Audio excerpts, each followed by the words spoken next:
Salut mes petits lapins. Bon, j'espère que vous allez bien. Je vous fais cette fois-ci donc une vidéo sur YouTube parce que je trouve que ce dont on va parler est un petit peu important et parce que j'ai envie de faire de la pub aussi pour quelques personnes et voilà pour aussi faire un petit peu le point donc, sur la migration Odyssée. Donc, comme vous savez, j'essaie de publier les vidéos que je fais d'habitude sur Odyssée en faisant une bande-annonce sur YouTube pour l'introduire. Alors, j'ai eu pas mal de retours d'entre vous qui m'expliquaient que eh bien, Odyssée était un petit peu buggé, alors que ça avait un peu de latence. Alors ça dépend vraiment de votre connexion, parce que bah, moi, pour le coup, j'arrive à consulter ces vidéos sans problème. J'ai une box 4G, ça passe. Mais bon, apparemment, bon, il y en a qui ont eu des connexions plus pourries que moi. Et donc c'est difficile pour eux. Alors écoutez, j'avais déjà baissé la qualité des vidéos afin que ce soit regardable. Je pense encore la baisser. Là, il faut que je vois avec un gars sur le Discord là pour voir à la baisser encore un petit peu. Tant pis pour la qualité. De toute façon, ce qui est important finalement, c'est un peu le contenu. Voilà. Donc on va encore baisser de manière à ce que les vidéos soient plus regardables sur Odyssey. On va travailler à ça. Mais je reste sur ma position de tenter par tous les moyens de quitter la plateforme YouTube pour toutes les questions que j'ai énumérées. Vous pouvez retrouver ça dans le live avec Gérald, on en a parlé un petit peu. Voilà pour ça. Maintenant, merci à tous, tout de même, malgré c'est un peu ces déséquilibres, voilà, il se passe des trucs étranges un peu sur la chaîne en ce moment, et c'est déroutant, c'est certain, mais merci encore d'être là, de suivre ce qu'on fait. C'est assez touchant de savoir que vous êtes un peu des forcenés à vouloir nous suivre malgré les obstacles que je peux mettre. Donc voilà. Aujourd'hui, j'avais envie de parler en fait de l'avenir de la permazou. Alors vous savez que la permazou, c'est un truc que j'ai inventé un peu en réponse à tous les neuneux là qu'on a sur l'autonomie. Hein, tous les gens que je déteste là, qui sont en train de nous vendre une nature parfaite à laquelle on ne doit pas toucher pour. Enfin bon, vous savez très bien ce que j'en pense de ces conneries là, ça m'insupporte, j'ai vraiment envie de les éclater. Et voilà. Et du coup, donc j'ai inventé un peu voilà, on a dénaturé le terme de permaculture pour y ajouter le mazou, de manière un peu à les troller quoi. Voilà, ce qui nous emmerde là à faire des trucs de neuneux là, pieds nus avec des outils à main, enfin, à se faire chier comme des neuneux juste pour faire des vidéos là, pour satisfaire des gens qui y croient. C'est complètement débile. Bref. Au-delà de ça, effectivement, on peut se poser beaucoup de questions, et vous savez que je m'en pose, sur l'avenir et sur la disponibilité de l'énergie dans l'avenir. C'est aussi pour ça qu'on a fait un live, par exemple, avec Gérald, pour une solution de chauffage solaire. Enfin voilà, malgré le fait que je me moque gentiment de ces gens-là, même gentiment plus ou moins, je suis tout à fait conscient que nous allons avoir un rapport à l'énergie qui va devoir évoluer et que nous allons devoir développer de nouveaux systèmes et de retrouver de nouveaux systèmes. Et dans cette veine, aujourd'hui, j'avais envie de vous parler justement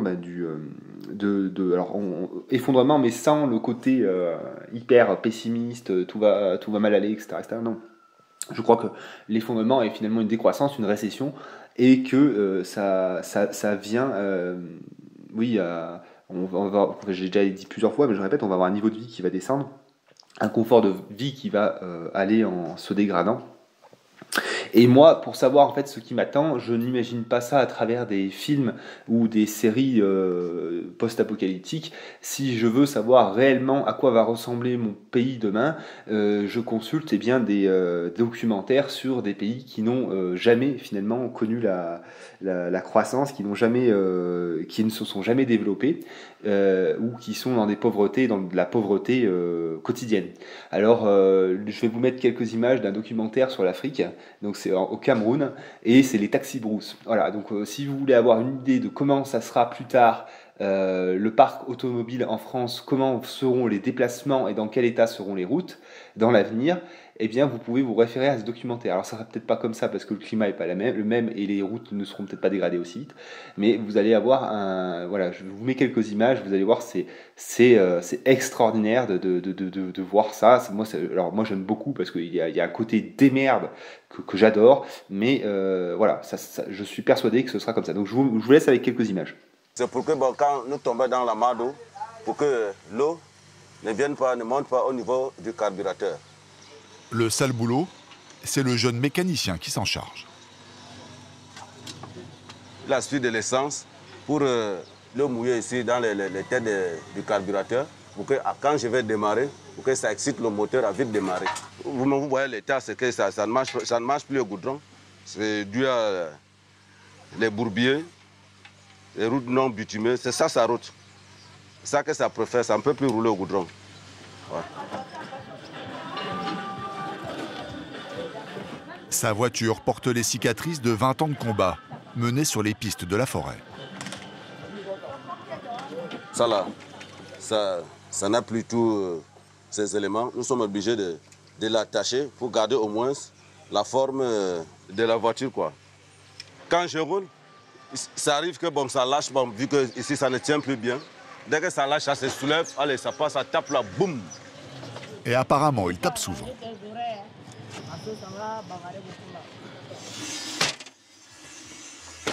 Quand la portière là, ça ne reste pas. Donc, je suis obligé de tirer le fil et d'attacher. Voilà, là c'est bon.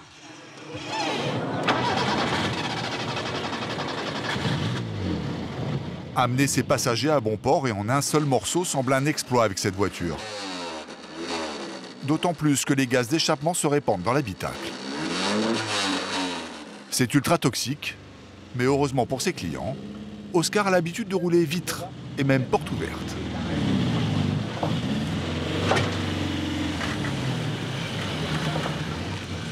Les Camerounais appellent ces taxis des clandos. Clando pour clandestin. La police leur fait la chasse, non pas pour l'état de leur voiture, mais parce qu'aucun n'a de licence, voire de permis, comme Oscar. De son côté, Oscar enchaîne les pannes. Sa vieille voiture est à bout de souffle. Elle ne demande qu'à tirer sa dernière révérence, mais à chaque fois, Oscar et son équipe lui redonnent vie. Il faut rafistoler le bras est dessoudé, il faut attacher. C'est le bras de suspension qui a lâché. En clair, le véhicule ne contrôle plus la roue.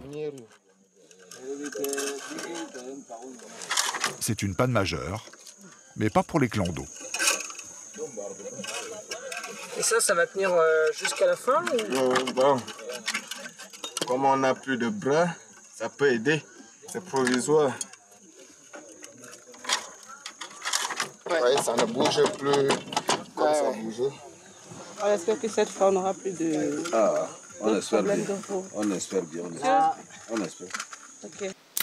Voilà, donc dans ces images, vous avez pu voir donc, ce taxi-là qui a peut-être 10 ou 20 ans de plus que ma Super 5, qui a un déchet sur roue finalement, avec plus de filtre à air, plus de triangle de direction, enfin tout tient avec ce qui est fait à un moment donné, là je sais pas si je vous l'ai mis, mais ils viennent à boucher le réservoir qui a pris un pet avec un peu de feuilles de palmier mâchées, ils font du papier mâché comme ça et puis ils bouchent le réservoir d'essence avec ça. Enfin, c'est extraordinaire de voir cette démerde. Alors pourquoi est-ce que j'imagine que ce sera comme ça? Tout simplement parce que dans l'avenir on va avoir de moins en moins de matériaux, de main d'œuvre peut-être. Enfin bon, il va y avoir surtout de matériaux finalement, bien pour créer des pièces qui vont permettre de remplacer celles usées. Donc on va avoir de plus en plus des voitures qui vont se dégrader et pour lesquelles il faudra bricoler dessus pour tenter de pouvoir toujours les utiliser. Voilà.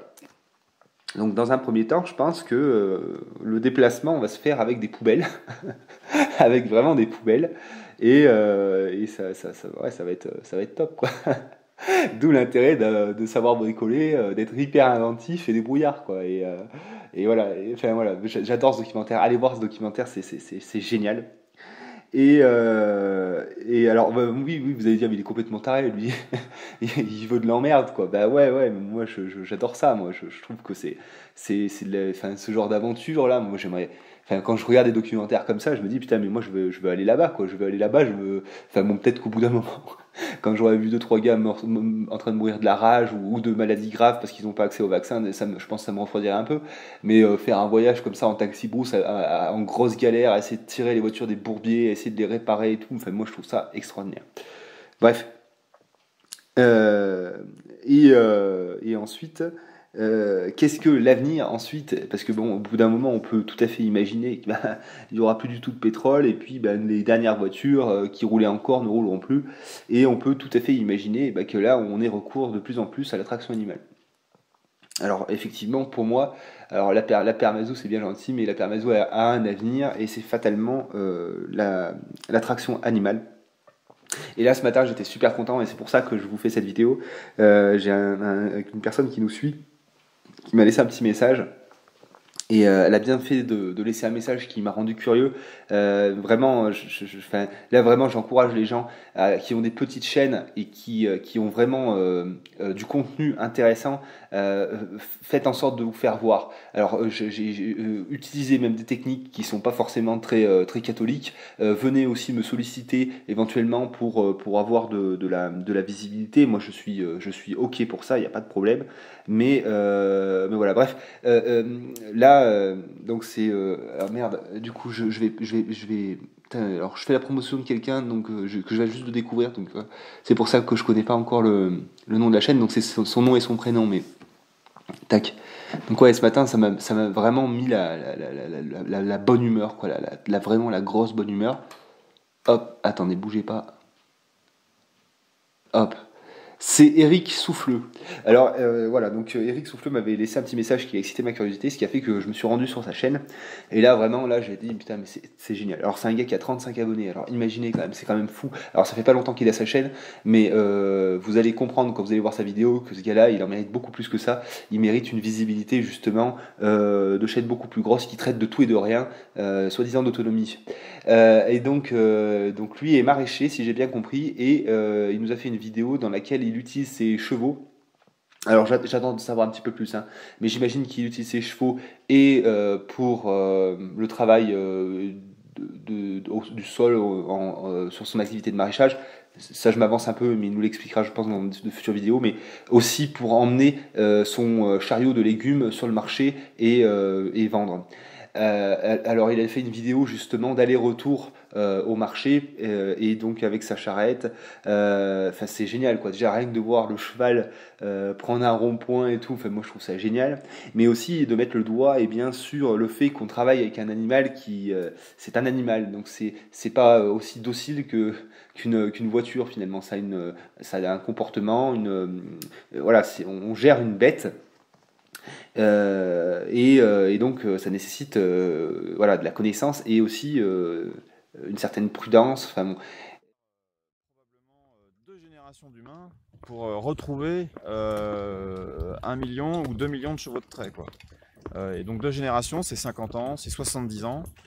Voilà, et on sait que tous les problèmes en fait liés au pic du pétrole et au pic everything, hein, au pic de tous les métaux, on sait que ça va nous arriver dans les 5 ans, dans les 10 ans, dans les 15 ans. Donc en fait, le cheval est une très grosse partie de la solution pour notre résilience, et on n'a clairement pas le temps. On n'a pas le temps de reproduire les animaux, et en plus les effectifs sont en baisse. Sur la problématique de la disparition des chevaux de trait, j'ai eu sur mon mur Facebook en fait quelqu'un qui fait de la traction animale en fait en Belgique et qui a exprimé son désarroi parce que toutes les manifestations, les foires agricoles, les foires populaires où on peut montrer des chevaux de trait, où on peut valoriser le travail en fait du cheval de trait, donc tout était annulé en 2020 et même il y a beaucoup de manifestations qui sont déjà annulées pour 2021. Et donc ça décourage complètement des gens qui font un très gros travail pour savoir mener des chevaux au cordeau.